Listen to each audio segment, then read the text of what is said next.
ጀልባዋ ጭራ አካባቢ ሲደርሱ ወደ ኋላ በመጠምዘዝ ትከሻቸው ላይ የተጋደመውን ገመድ በግራ እጃቸው አጥብቀው ከያዙ በኋላ በቀኝ እጃቸው ጮቢያቸውን ካፎቱ መዘዙት። የከዋክብቱ ብርሃን ከመድመቁ ጀልባዋ ወለል ላይ የተዘረጋው ዶልፊን ቁልጭ ብሎ ታያቸው። ጭንቅላቱም በጮቢያቸው ወጉና ሳብ አድርገው ወደ እርሳቸው አስጠጉት። በአንድ እግራቸው ረግጠው ከወለሉ ጋር በማጣበቅ እታችኛው መንጋጋው ድረስ አንድ ያወራረዱት። ጮቢያቸውን አስቀመጡና ወደ ዕቃውን በቀኝ እጃቸው ማውጣት ጀመሩ። ሁለት በራሪ ዓሣዎች ሆዱ ውስጥ ተጋድመዋል። ደህና ስለነበሩ ሁለቱንም አውጥተው ዳር አስቀመጧቸው። ወደ ዕቃውን ወደ ባህሩ ወረወሩት።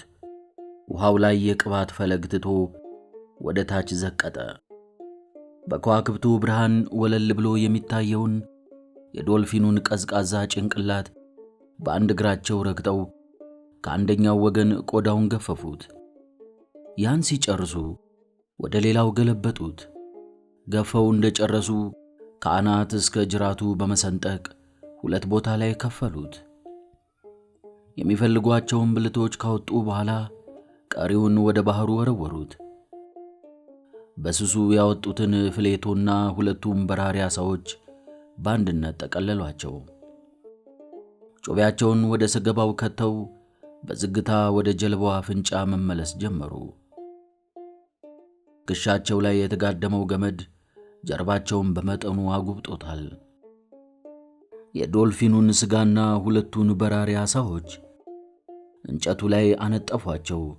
ጀልባዋ አፍንጫዋ አካባቢ ገመዱን ትከሻቸው ላይ ያስተካከሉና እንደገና በግራ እጃቸው አጥብቀው ያዙት። ጎንበስ ብለው የጀልባዋን ጎን በመደገፍ በራሪ ዓሣዎቹን ውሃ ውስጥ አለቀለቋቸው።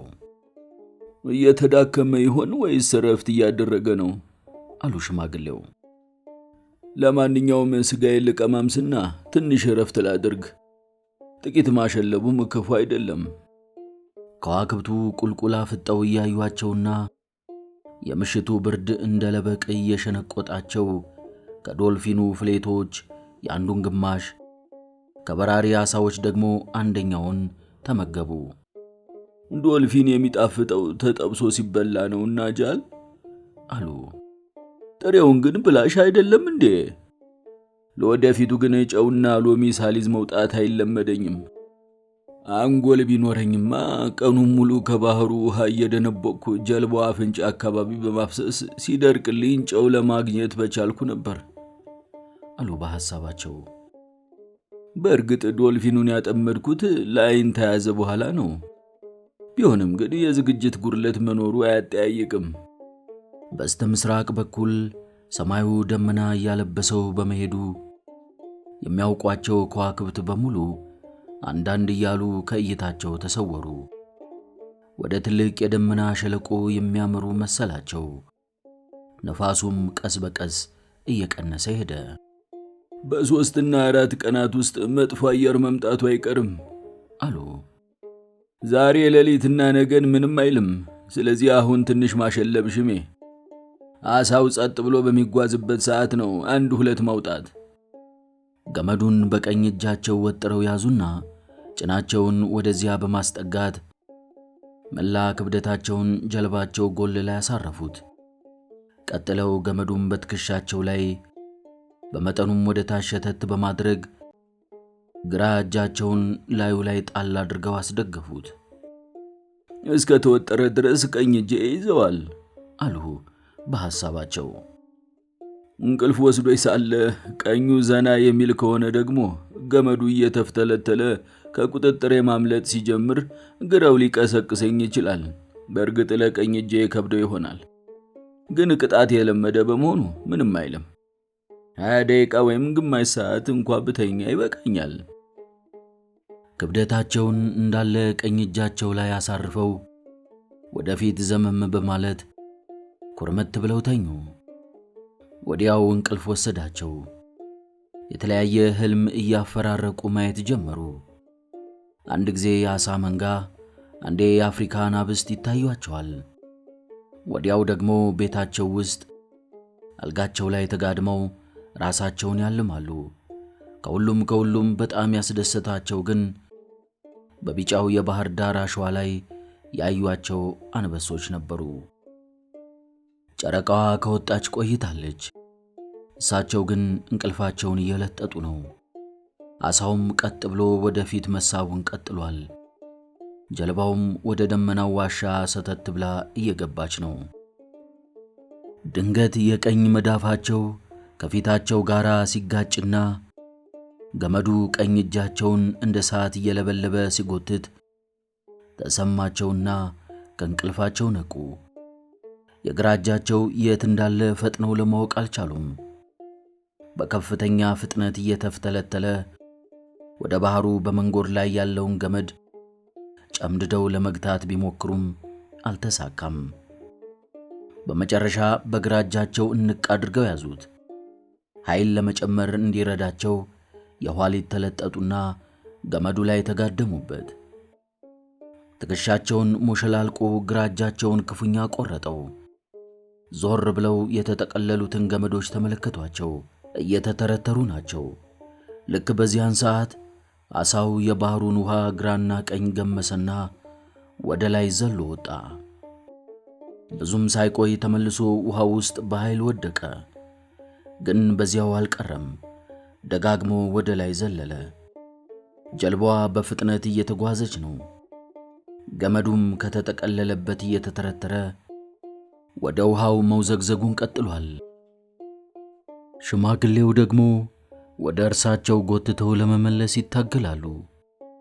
የሚበጠስ እስከሚመስል ድረስ ገመዱ ተወጥሯል።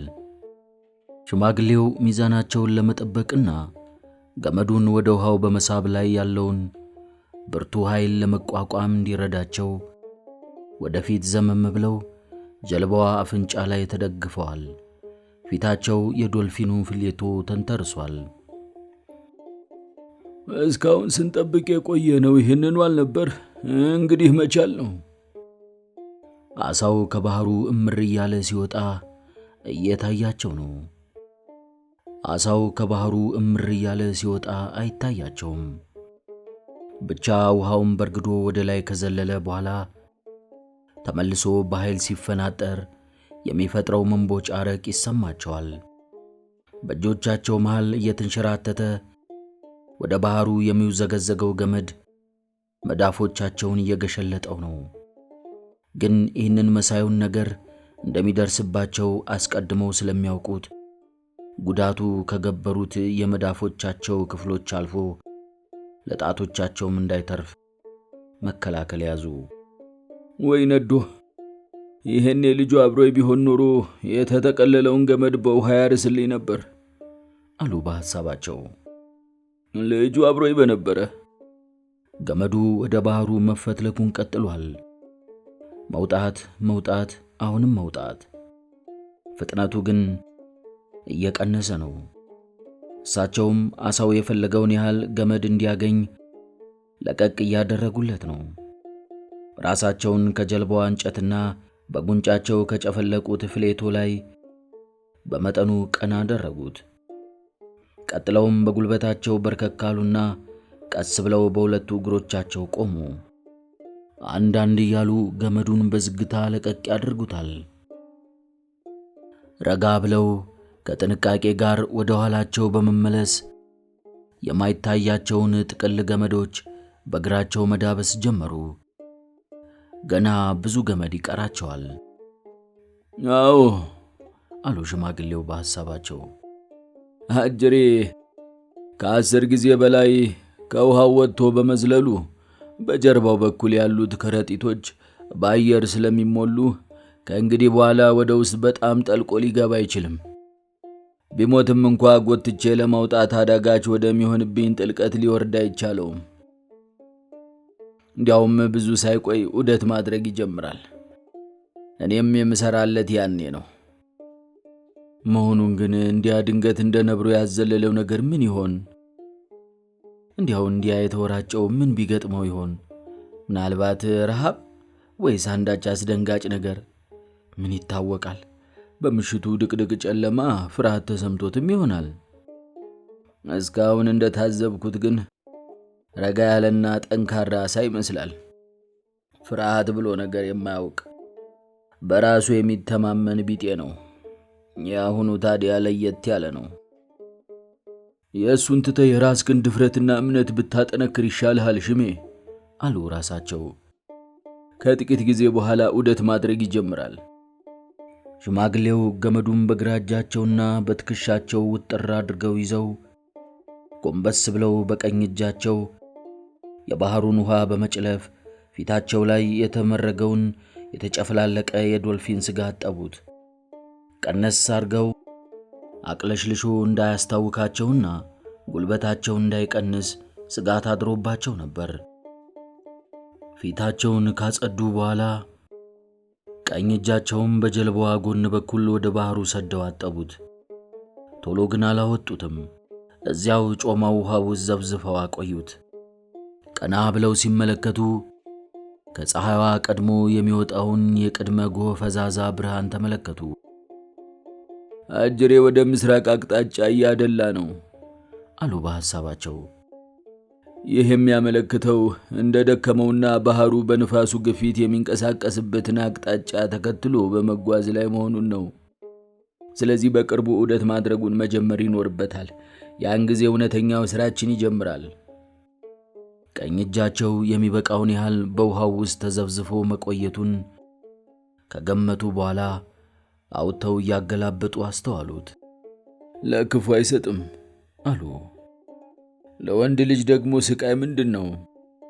ገመዱን በጥንቃቄ ወደ ቀኝ እጃቸው አዛወሩና በተራው ግራ እጃቸውን ውሃው ውስጥ ነከሩት።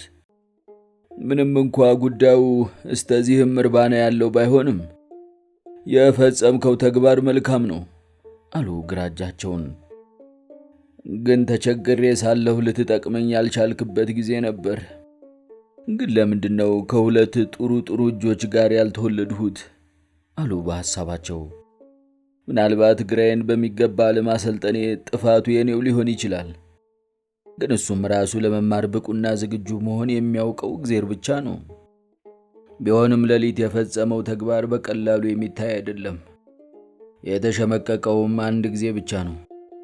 ከአሁን በኋላ ድጋሚ ይሸመቅቃለሁ ካለ ግን የራሱ ጉዳይ። ገመዱ ጎምዶ ይጣለው፣ ቁብ የለኝም። አዘጋጅተው ያስቀመጡትን በራሪ ዓሣ በግራ እጃቸው አነሱና መብላት ጀመሩ።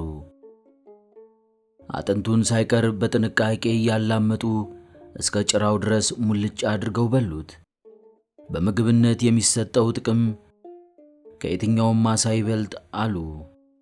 በምግብነት የሚሰጠው ጥቅም ከየትኛውም ዓሣ ይበልጣል አሉ በሐሳባቸው። ቢያንስ ለዚህ ቀውጢ ጊዜ የሚያስፈልገኝን ብርታትና ጥንካሬ ይሰጠኛል። ወደ ባህር ከወጡ ጀምሮ ለሶስተኛ ጊዜ ፀሐይዋ ብቅ አለች። ዓሣውም በጀልባዋ ዙሪያ ዑደት ማድረግ ጀመረ።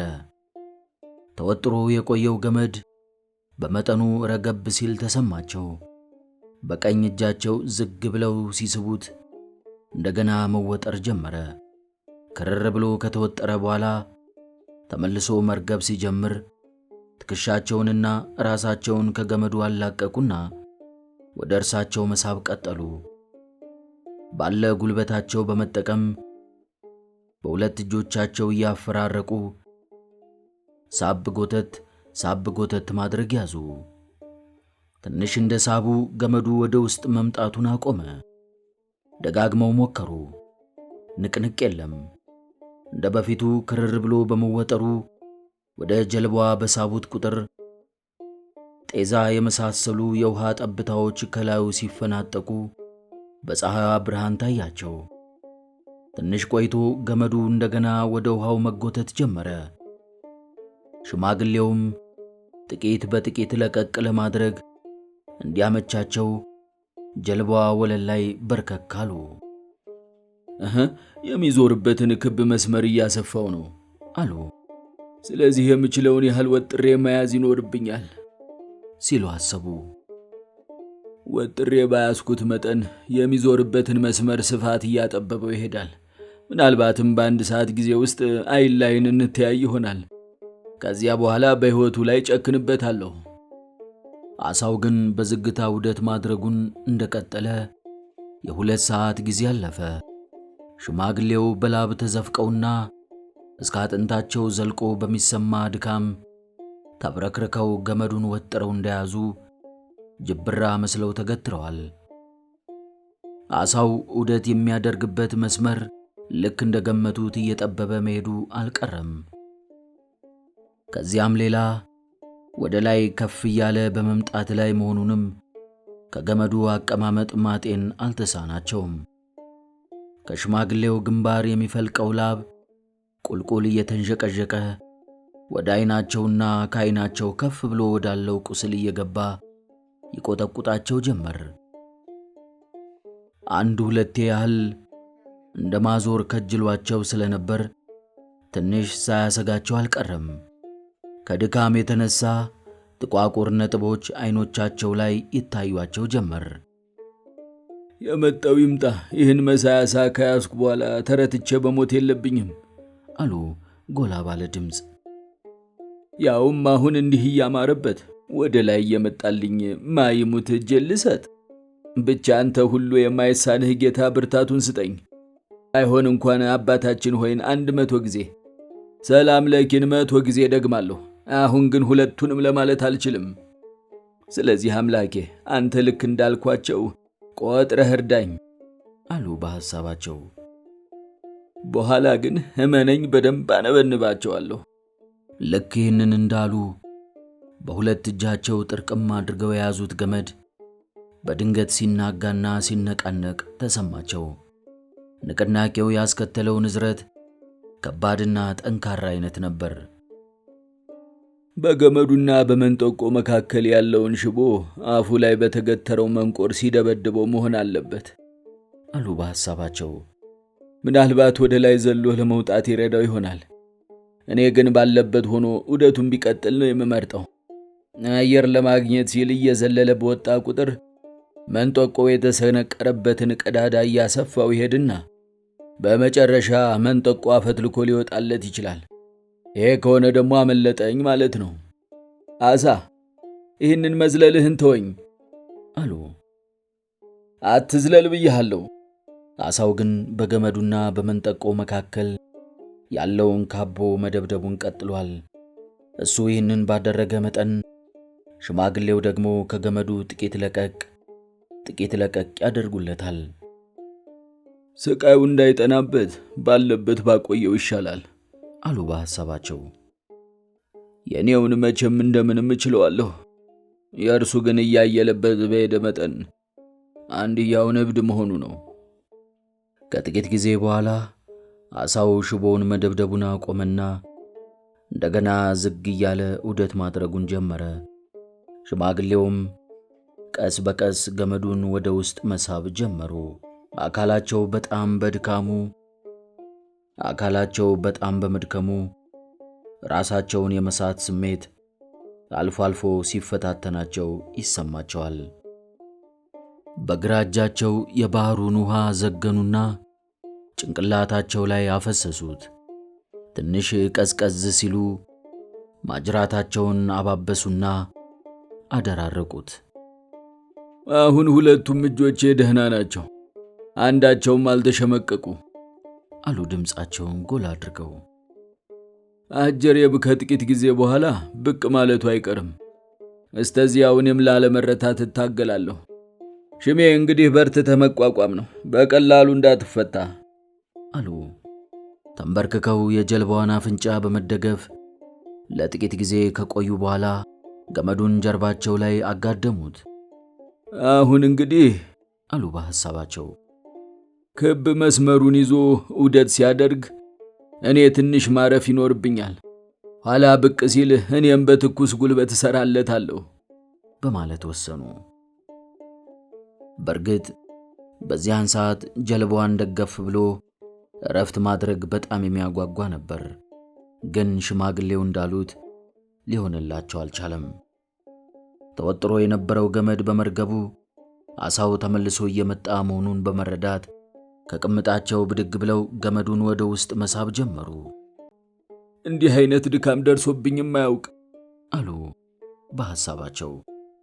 ደግነቱ ግን ከደቡብና ከሰሜን ምስራቅ የሚነፍሰው ነፋስ እየመጣ ነው። አጅሬን ወደ ጀልባዋ ጎትቼ ለማስጠጋት ይረዳኛል። የሰሌን ባርኔጣቸው ወደ ማጅራታቸው ዝቅ ብሎ ጭንቅላታቸው ጀርባ ላይ ቂብ ብሏል። ለስለስ ብሎ በሚነፍሰው ነፋስ የባህሩ ውሃ ወደ ላይ ከፍ እያለ ነው። ለመልስ ጉዞ ይመቻል። ጀልባዋ በቀጥታ ወደ ደቡብ ምዕራብ እንድታመራ አድርጋታለሁ። ምንም ቢሆን የሰው ልጅ ባህር ላይ ያለ አቅጣጫውን ስቶ ይጠፋል ማለት ዘበት ነው። ደሴታችን ደግሞ በጣም ረጅም ስለሆነች ችግር አይኖርም። ዓሣው ዑደቱን ቀጥሏል። 3 ዙር እንዳገባደደ ሽማግሌው ዓሣውን አዩት። መጀመሪያ በጀልባዋ ስር እየተጎተተ የሚያልፍ የአንዳች ነገር ጥላ መስሏቸው ነበር።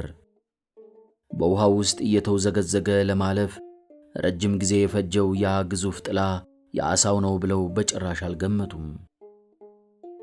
አይደረግም አሉ በሐሳባቸው። ምንም ቢሆን ይህንን ያህል ሊተልቅ አይችልም። ዓሣው ግን የጥላውን ያህል ትልቅ ነበር። 3ኛ ዙር ዑደቱን እንደፈጸመ ከጀልባዋ 30 ያርድ ያህል ራቅ ብሎ ከውሃው ብቅ አለ። ጅራቱን ከውሃው ወጥቶ ሲያዩት ሽማግሌው አይኖቻቸው ማመን አልቻሉም። የጅራቱ ቁመት ከትልቁ የፈረንጅ ማጭድ ይበልጣል። አይኖቹንም አዩአቸው። ሽማግሌው ላብ በላብ ሆኑ። ሰበቡ ግን የፀሐዩ ሙቀት ብቻ አልነበረም። ዓሣው ረጋ ብሎ አንድ ዙር ባጠናቀቁ ቁጥር ሽማግሌው ይበልጥ ወደ ውስጥ ይስቡታል። በዚህ አይነት ከቀጠለ ከአንድና 2 ዙር በኋላ ሃርፑን ሊስቡበት ይችላሉ። በመጀመሪያ ግን በደንብ መቅረብ አለበት አሉ በሐሳባቸው። ኢላማዬም ልቡ እንጂ ጭንቅላቱ አይሆንም። ለማንኛውም ረጋ በል ሽሜ፣ አደብ ገዝተህ ጉልበትህን ተንከባከብ አሉ። ተከታዩን ዑደት እንደጀመረ የዓሣው ጀርባ ሙሉ በሙሉ ከውሃው ወጣ። አሁን ግን ከጀልባዋ ጥቂት ራቅ ብሏል። ሌላ ዑደት ቀጠለ። ይህኔ ከበፊቱ ይበልጥ ከፍ ብሎ መታየት ጀመረ። ርቀቱ ግን ጨምሯል። ሽማግሌው ገመዱን በመጠኑ ሳብ በማድረግ ብቻ ወደ ጀልባዋ ሊያስጠጉት እንደሚችሉ እርግጠኛ እየሆኑ ነው። ሃርፑናቸውን ካዘጋጁት ቆይቷል። ከእጀታው ጋር ተያይዞ ቅርጫቱ ውስጥ የተቀመጠ ጥቅል ገመድ ጫፍ ጀልባ አፍንጫ አካባቢ ባለ ማባቻ ላይ ታስሯል። ዓሣው ክብ መስመሩን ይዞ እየዋኘ ወደ ጀልባዋ መጠጋት ጀምሯል። ጸጥ ያለና ውብ ነው። ትልቁ ጅራቱ ያለማቋረጥ ይወዛወዛል። ሽማግሌው ገመዱን ወደ እርሳቸው ሳብ አደረጉት። ትልቁ ዓሣ ለአንድ አፍታ ወደ አንዱ ጎን በመጠኑ ዘንበል አለና እንደገና አቋሙን በማስተካከል ዑደቱን ቀጠለ። አንቀሳቀስኩት። እንደ ቀድሞው ራሳቸውን የመሳት አይነት ስሜት ዳርዳር ይበላቸው እንጂ ዓሣውን ግን ወጥረው እንደያዙት ናቸው። ምንም ቢሆን አንዴ አንቄዋለሁ አሉ በሐሳባቸው። ምናልባትም ጎትቼ ላስጠጋው ይሰከልኝ ይሆናል። እጆቼ በርቱ፣ እንግዲህ በርቱ፣ ጎትት፣ ሳቡ አሉ በሐሳባቸው። እግሮች እናንተም አይዟችሁ፣ ያዙ እንግዲህ። አንጎል ዛሬ ትረታና ዳር ሳታደርስ እንዳትበገር አደራህን። አልቆለታል። አሁን አስጠጋዋለሁ፣ ጎትቼ አመጣዋለሁ። አቅማቸው በፈቀደ መጠን መሳብ ጀመሩ። ዓሣው ግን ቅም ያለውም አልመሰለ። መስመሩን ይዞ በጸጥታ ይዋኛል። ዓሣ አሉ ሽማግሌው፣ ምንም ይሁን ምን መሞትህ እንደማይቀር እንድታውቀው፣ ወይስ እኔም አብሬህ መሞት ይኖርብኛል? በድጋሚ ሞከሩ። ሊሳካላቸው ሲል ለጥቂት ከሸፈባቸው። ዓሣው እንደገና መስመሩን ይዞ እየዋኘ ሄደ። እየገደልከኝ እኮ ነው ዓሣው አሉ ሽማግሌው በሐሳባቸው። ግን ይገባሃል፣ መብትህም ነው። እውነቱን ልንገርህና እስከ ዛሬ ካንተ የበለጠ ግዙፍና ጨዋ ካንተ በላይ ረጋ ያለና ውብ ፍጡር አይቼ አላውቅም። ወንድምየው አይዞህ፣ ከፈለክናና ግደለኝ። ማንም ማንን ቢገድል እኔ እንደሆነ ቁብ የለኝም። 2 ጊዜ አከታትለው ሞከሩ። ውጤቱ ግን እንደ በፊቱ ነበር። ምንድነው ነገሩ? አሉ በሐሳባቸው። ሞክረው በከሸፈባቸው ቁጥር ትተው የመሄድ ፍላጎት ይተናነቃቸዋል። ግን ወዲያው መለስ ይላሉ። ነገሩ ሊገባኝ አልቻለም። ቢሆንም አንድ ጊዜ ሞክራለሁ። ድጋሚ ሞከሩ፣ አልተሳካም። አየር ውስጥ እንደ አምድ የተገተረ ጅራቱን እያማታ በዝግታ ዋኝቶ ሄደ። እንደገና ሞክራለሁ ሲሉ ለራሳቸው ቃል ገቡ። ሽማግሌው ሞከሩ፣ ግን ውጤቱ ያው ነበር። እንደገና አንድ ጊዜ ሞክራለሁ አሉ በሐሳባቸው። ቀረኝ የሚሉትን ኃይልና ጉልበት እንዲሁም ከብዙ ጊዜ በፊት ትቷቸው የሄደ ኩራታቸውን አንድ ላይ አሰባሰቡና አሳውን መጎተት ጀመሩ። አሳው የጎድን መዋኘት ጀምሯል። ወደ ጀልባዋም እየተጠጋ መጣ። አፉን የጀልባዋን እንጨት የሚነካ እስከሚመስል ድረስ ቀረብ ብሎ መዋኘት ጀመረ። ረጅምና ሰፊ ነው። ቀለሙ ደግሞ የብርና የሐምራዊ ህብር። ሄዶ ሄዶ የማያልቅ በሚመስል ሁኔታ በውሃው ውስጥ ይርመሰመሳል። ሽማግሌው ገመዱን ወለሉ ላይ ወረወሩና በእግራቸው ረግጠው ያዙት። ወዲያው ሃርፑናቸውን አንስተው የሚቻላቸውን ያህል ከአናታቸው በላይ ከፍ አድርገው ሰቀሉት። እንዲያ ሆነው ብዙም አልቆዩ። የበሉ የጠጡትን ያህል ቁልቁል እንደ ዘነዘና በማውረድ አሳው ጎን ላይ ቀበቀቡበት። አልበቃቸውም። ፋታ ሳይሰጡት ደገሙት። ሃርፑኑ ሰተት ብሎ መግባቱ ሲሰማቸው ይበልጥ ዘልቆ እንዲሰጥም እጀታውን ተደግፈው ቁልቁል ተጫኑት። ስምጥ ብሎ ገባ። ይህኔ ገና ነፍሱ ያልወጣችው አሳ ሞቱን በጎኑና በጀርባው እንደተሸከመ ከውሃው ብቅ አለ። የቁመቱን ርዝማኔና የአካሉን ግዝፈት ልክ የሌለው ጉልበቱንና ወደር የለሽ ውበቱን እያስመረቀ ወደ ሰማይ እምር ብሎ ወጣ። ጀልባዋ ውስጥ ባሉት ሽማግሌ አናት ላይ እንዳረበበ አየሩ ውስጥ ተንጠልጥሎ የሚቆይ ነበር የሚመስለው። ግን ወዲያው ተዝለፈለፈና ውሃ ውስጥ ዘፍ ብሎ ወደቀ። የፈነጠቀው ውሃ ሽማግሌውንና ጀልባዋን አለበሳቸው። ሽማግሌውን የህመም ስሜት ተጠናውቷቸዋል። ልባቸው ፍስስ ብሎ እንደማዞርም አላቸው። ዓይናቸውም አጥርቶ ለማየት ተሳነው። ግን እንደምንም ብለው ከጦሩ ጋር የተያያዘውን ገመድ ከተበተበበት ጉጥ ጋር ፈተው በማስረዘም በእጆቻቸው መሃል ቀስ እያለ አንሸራተቱት። አሳውንና ጦሩን ተከትሎ ወደ ውሃው እንዲወርድ ለቀቁት። አሳው በጀርባው ተገልብጦ ብርማ ቀለም ያለው ሆዱ ላይ ሰማይ ተሰጥቶ አዩት። ሃርፑኑ በትከሻው በኩል ወደ ላይ ተገትሯል። የባህሩ ውሃ ከአሳው ልብ በሚፈልቀው ቀይ ደም እየቀለመ ነው። መጀመሪያ ጠቁሮ ሲታይ 1 ማይል ጥልቀት ባለው ሰማያዊ ውሃ ውስጥ እጅብ ብለው የሚዋኙ ትንንሽ አሳዎች ይመስል ነበር። እየቆየ ግን እንደ ደመና ተበታተነ። ብርማው አሳ ጸጥ ብሎ ከማዕበሉ ጋር እየተወዛወዘ ይንሳፈፋል። አንጎል አደራህን በደንብ ስራ አሉ የጀልባዋ አፍንጫ የተሰራበትን እንጨት ደገፍ እያሉ። ደካማ ሽማግሌ ነኝ፣ ግን እንሆ ወንድሜን ገድየዋለሁ። አሁን እንግዲህ ቀሪውን የገባድ ሥራ እናከናውናለን።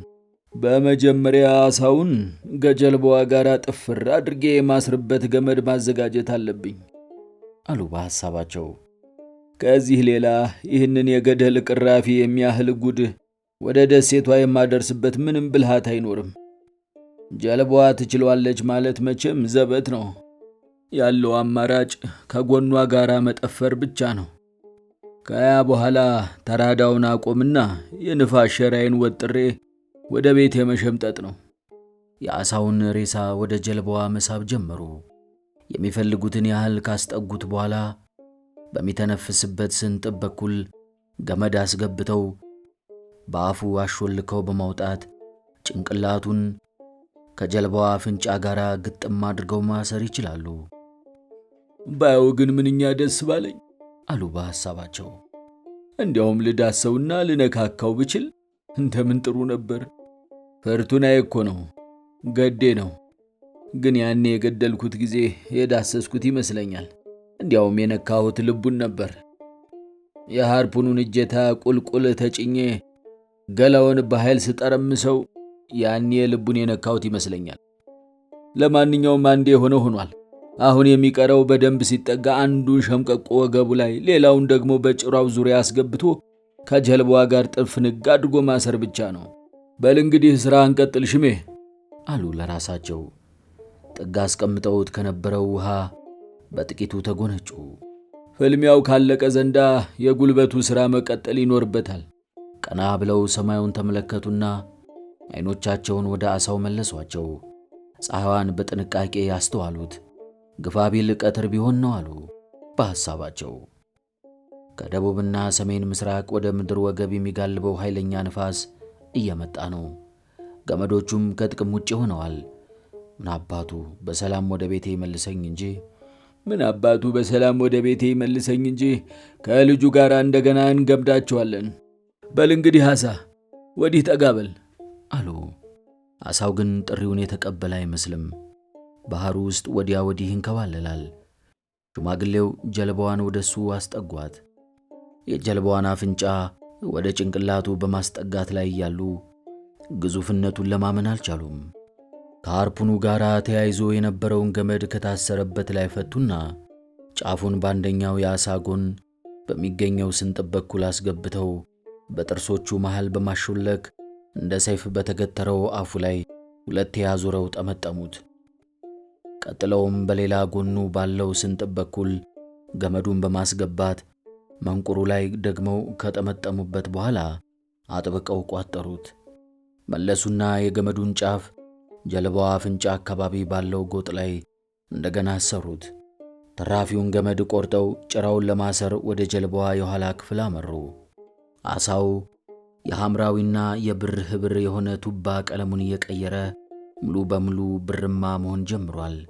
ጅራቱ አካባቢ ያሉት ሸንተሮች የወትሮ ቀለማቸው እንደያዙ ናቸው፣ ሐምራዊ የወይን ጠጅ።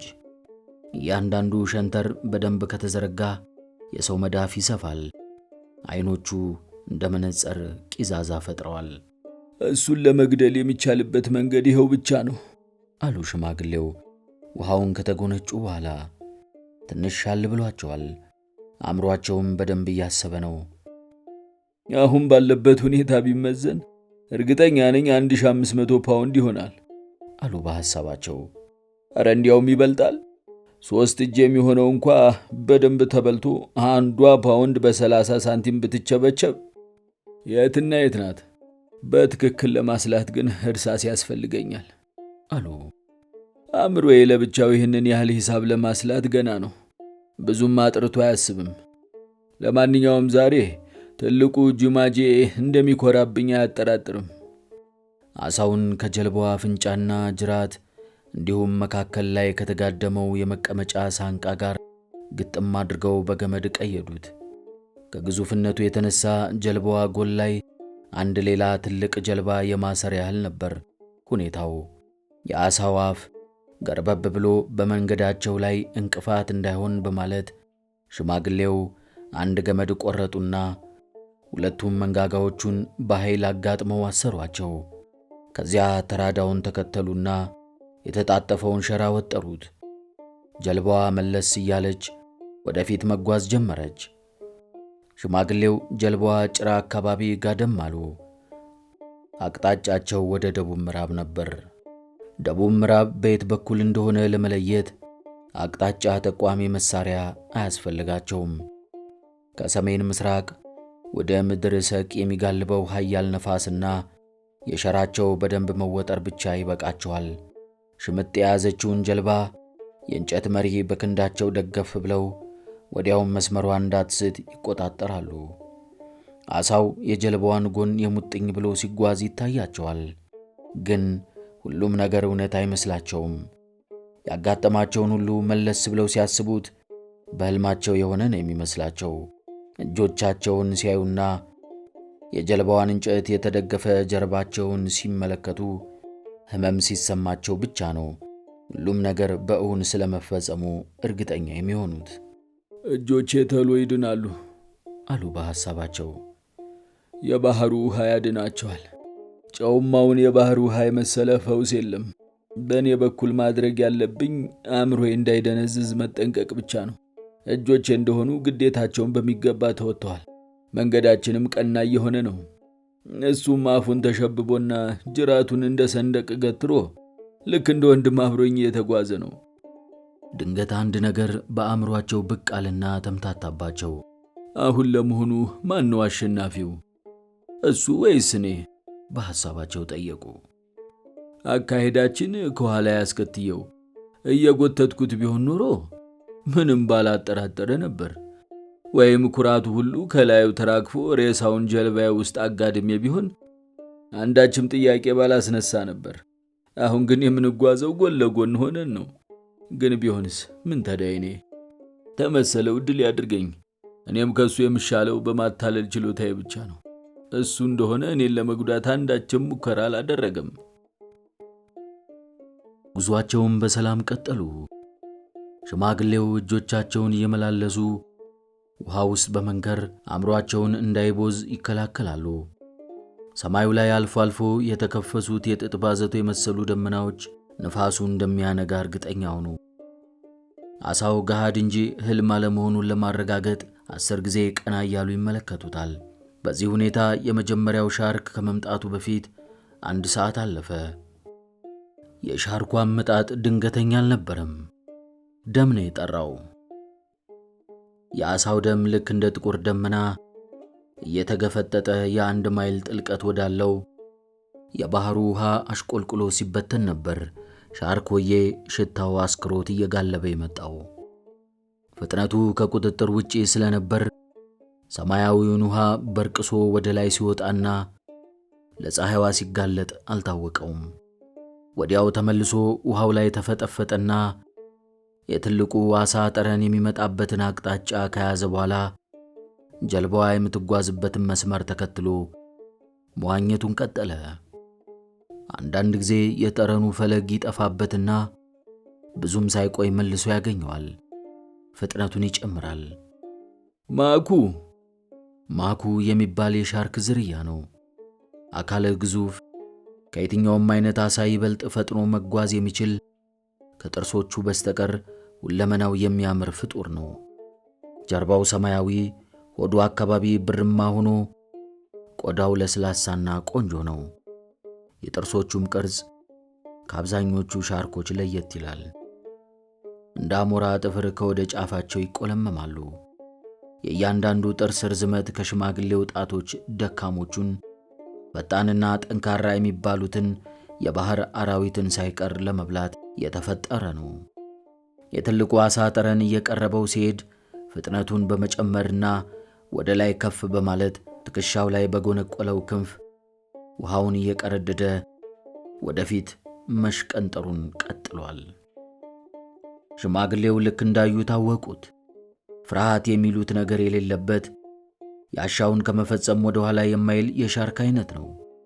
አይናቸውን ከላዩ ሳይነቅሉ ሃርፑናቸውን አሰናዱና እጀታው ላይ ገመድ አሰሩበት። ዓሣውን ከጀልባዋ ላይ ለመወደር ሲሉ ቆርጠውለት ትንሽ አጠር ብሏል ገመዱ። የሽማግሌው አእምሮ ነቃ ነቃ እያለ ነው።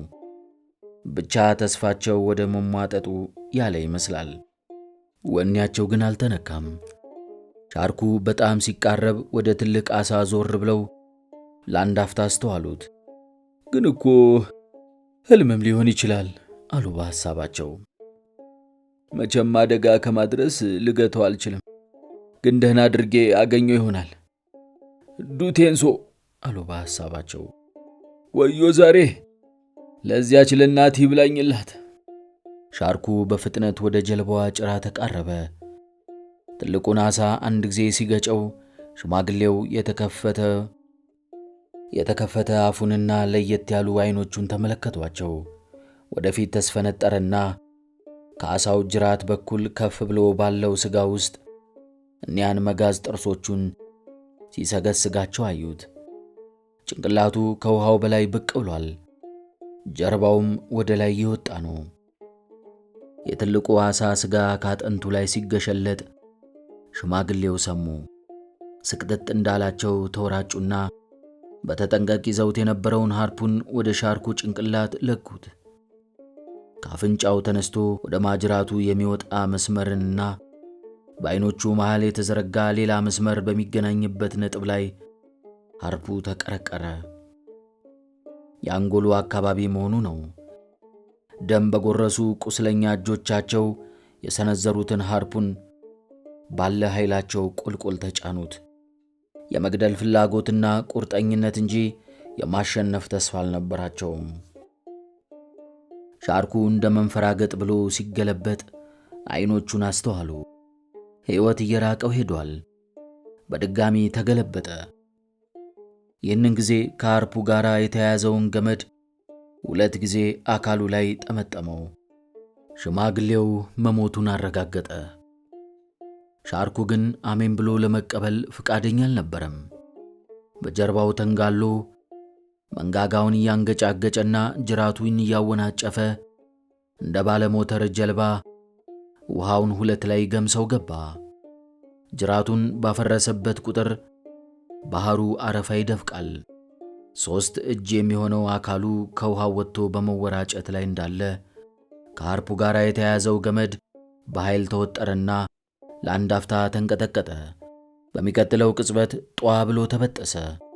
ሻርኩ ለጥቂት ጊዜ ጸጥ ብሎ እንደ ተንጋለለ ሲንሳፈፍ ቆየ። ሽማግሌው አተኩረው ተመለከቱት። ወዲያው ዝግ እያለ ቁልቁል ወረደ፣ ሰመጠ። የወሰደው ሥጋ 40 ፓውንድ ይሆናል አሉ ሽማግሌው ድምፃቸውን ጎላ አድርገው። ይባስ ብሎ ደግሞ ሃርፑንም ከነገመዱ ይዞት ሄደ አሉ አያይዘው።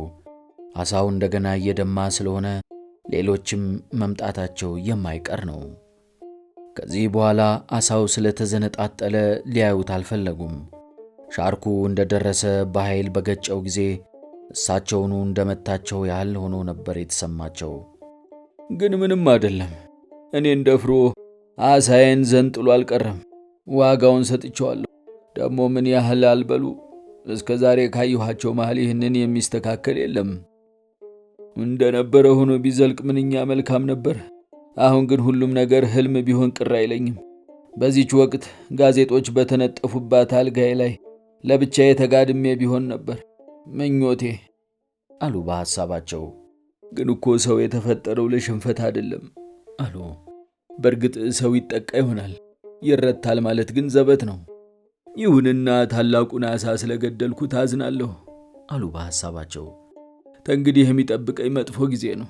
በዚያ ላይ ባዶ እጄን ነኝ። ሃርፑን እንኳን የለኝ።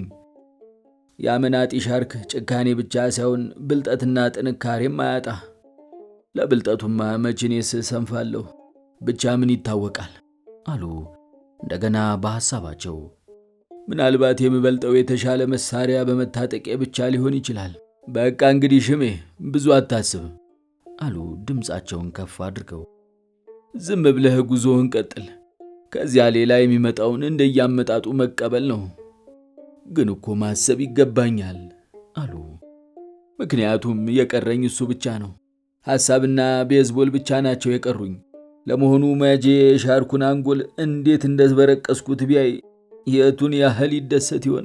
ግን እኮ ያም ቢሆን እስተዚህም ፍሬ ያለው ጉዳይ አይደለም። ማንም ሰው የሚፈጽመው ነው አሉ አሁንም በሐሳባቸው። ወደፊት ምን እንደሚያጋጥማቸው በደንብ ያውቁታል። ግን አንዳችም ሊያደርጉት የሚቻላቸው ነገር አልነበረም። አዎ እንደዚያ ማድረግ ይቻላል አሉ ድንገት በኃይል ጮኸው።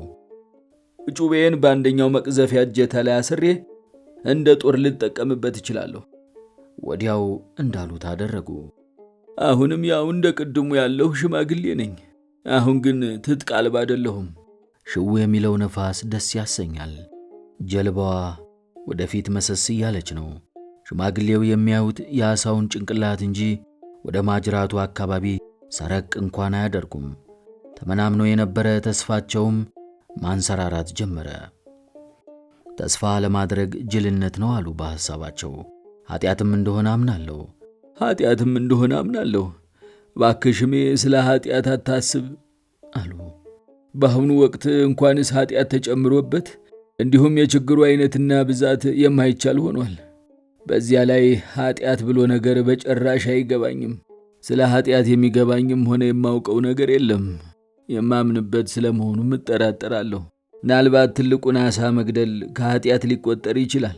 ምንም እንኳን ሕይወቴን ለማቆየትና ብዙ ሰዎችን ለመመገብ ስል የፈጸምኩት ቢሆንም ከኃጢአት ተራ ሊመደብ እንደሚችል እኔም እገምታለሁ። እንዲህ ከተባለ ደግሞ ሁሉም ነገር ኃጢአት ከመሆን ላይድን ነው። ለማንኛውም አሁን ስለ ኃጢአት አታስብ ሽሜ። እሱን ለማድረግ ጊዜው አልፏል፣ ዘግይቷል። በዚያ ላይ ስለ ኃጢአት እንዲያስቡ ሆን ተብሎ የሚከፈላቸው ሰዎች አሉ። ስለ ኃጢአት እነርሱ ይጨነቁበት፣ እነርሱ ያስቡበት። አየህ፣ ዓሣው ዓሣ ለመሆን እንደተፈጠረ ሁሉ አንተም የተሠራኸው ዓሣ አጥማጅ ለመሆን ነው። የትልቁ ጁማጄ አባት ዓሣ ሲያጠምድ እንደኖረ ሁሉ ቅዱስ ጴጥሮስም ዓሣ አስጋሪ እንደነበረ አትዘንጋ። ቢሆንም ማሰቡን አልጠሉትም። የሚያዳምጡት ሬዲዮ ወይንም የሚያነቡት ነገር ስላልነበራቸው ስለ ትናንት ሕይወታቸውና ስለ ገጠመኞቻቸው ማውጠንጠኑን አልጠሉትም። ብዙ ጉዳዮችን አንስተው ጣሉ። አሰቡ፣ ብዙ አሰቡ። በዚያውም ስለ ኃጢአት የጀመሩትን ማስተንተን ቀጠሉበት። ዓሣውን የገደልከው በሕይወት ለመቆየትና ለዚህም የሚያስፈልግህን ምግብ ለመግዛት የሚሆን ገንዘብ ለማግኘት ብቻ አይደለም፣ ለክብርህና ለሙያህም ጭምር ስትል ነው። በሕይወቱ ሳለ ወደኸው፣ ከዚያም በኋላ ፍቅርህ አልቀነሰም። እየወደድከው መግደልህ ደግሞ ከቶ ከኃጢአት አይቆጠርብህም። ምነዋ ሐሳብ ብቻ ሆንክ ሽሜ አሉ ድምፃቸውን ጎል አድርገው። ሻርኩን መግደልህ ግን አስደስቶሃል አሉ የጀመሩትን በመቀጠል። ግን እኮ እሱም እንዳንተው ዓሣ አድኖ ነው የሚኖረው። ነፍሱን የሚያሳድር ሕይወቱን የሚጠብቃት ዓሣ አሳዶ ነው። ደሞም ይሄኛው ኩሩ ቢጤ ነው። እንደ ጥምብ አንሳ ሻርክ አሰስገሰሱን ሲቃርም የሚውል ልክስክስ አይደለም። በዚያ ላይ ቆንጆ፣ ጨዋ፣ ልበ ሙሉ ነው። የገደልኩት ራሴን ለመከላከል ስል ነው አሉ ሽማግሌው ጎላ ባለ ድምፅ። በደንብ ነው የሠራሁለት። በዚያ ላይ አሉ ወደ ሐሳባቸው ተመልሰው፣ የአንዱ ሌላውን በተለያዩ ዘዴዎች መግደል በፍጥረታት ዘንድ ሁሉ ያለ ነው። ዓሣ ማስገር ሕይወቴን የሚጠብቃትን ያህል እየገደላትም ነው። ምንም አደል ልጅ አለኝ አሉና ብቻ ግን ራሴም ብዙ ማታለል አይገባኝም ሲሉ አከሉበት። በጀልባዋ ጎን በኩል ተጎነበሱና ሻርኩ ሲዘነጥለው ተንዘልዝሎ ከቀረው ሥጋ ላይ ጥቂት ቀንጠብ አድርገው ጎረሱ። እያላመጡ እያጣጣሙ አደነቁት ጣፋጭነቱን። ገበያ ላይ ሲቀርብ የሚያወጣው ዋጋ ታያቸው። ግን ምን ያደርጋል፣ ጠረኑን ከአካባቢው ለማጥፋት የሚችልበት ዘዴ የለም።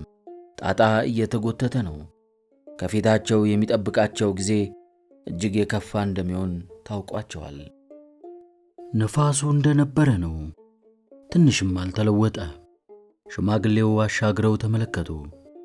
የሌላ ጀልባ የነፋስ ሸራ ወይንም የትልቅ መርከብ አካልና ጢስ አይታይም። በራሪ ዓሣዎች ብቻ በግራና በቀኝ ውርውር ይላሉ። በተቀረ የወፍ ዘር እንኳን የለም። ለ2 ሰዓት ያህል በሰላም ተጓዙ። ሽማግሌው ጀልባዋ ጭራ አካባቢ አረፍ ብለዋል። አንዳንዴ ከዓሣው ሥጋ ነጨት ያደርጉና ይጎርሳሉ። እንዲህ እያሉ የደከማ አካላቸውን ለማሳረፍና ጉልበታቸውን ለማደስ እየሞከሩ ሳለ ከሁለቱ ሻርኮች የመጀመሪያውን ድንገት አዩት። አይ አሉ ድምፃቸውን ጎል አድርገው። የቃሉን መልእክትና ስሜት በትክክል ለመተርጎም ያዳግታል። ብቻ አንድ ሰው እጁ ከእንጨት ጋር ተጣብቆ በሚስማር ሲቸነከር ሊያሰማ የሚችለው አይነት ድምፅ ነው ቢባል ይቀል ይሆናል። ጋላኖስ አሉ እንደገና በጩኸት። በደንብ ከሚታየው የመጀመሪያው ሻርክ የጀርባ ክንፍ በስተኋላ ሌላ ክንፍ ከውሃው ብቅ ሲልና እንደ ጅራት በፍጥነት ሲወናጨፍ ተመለከቱ። የዓሣው ጠረን ያቀረበላቸውን ግብዣ ተቀብለው መምጣታቸው ነበር። ሽማግሌው ጫፍ ላይ ጩቤያቸው የተዋደደበትን መቅዘፊያ አነሱ። የእጃቸው ሕመም ስላስቸገራቸው መቅዘፊያውን ሲያነሱ በጥንቃቄ ነበር። ጣቶቻቸውን ለማፍታታት ዘርጋ ጨበጥ አደረጓቸው። በመጨረሻ አጥብቀው ጨበጧቸው። እንዲህ ሲያደርጉ ስቃዩን ለመቋቋም ይረዳቸዋል፣ የማይበገሩም ይሆናሉ። ሻርኮቹ በጣም መቃረባቸውን ተመለከቱ። የአካፋ ቅርጽ ያለው ሰፊና ጠፍጣፋ ጭንቅላታቸው በደንብ ይታያቸው ጀመር። ወዲያው ለዩአቸው። አደገኛና ተንኮለኛ የሚባሉት የሻርክ አይነት ናቸው። በተለይ በሚራቡ ጊዜ ለምንም ነገር አይመለሱም። ጥንባንሳ የሚባሉት ለዚህ ነው። እንኳንስ ሕይወት ያለው ፍጡር የጀልባ መቅዘፊያም አይምሩም። አሉ ሽማግሌው። ጋላኖስ ወዲህ ኑ፣ ቀረብ በሉ። የፊተኛው ሻርክ ቀርቦ የነበረውን ያህል ለመጠጋት ግን አልደፈሩም።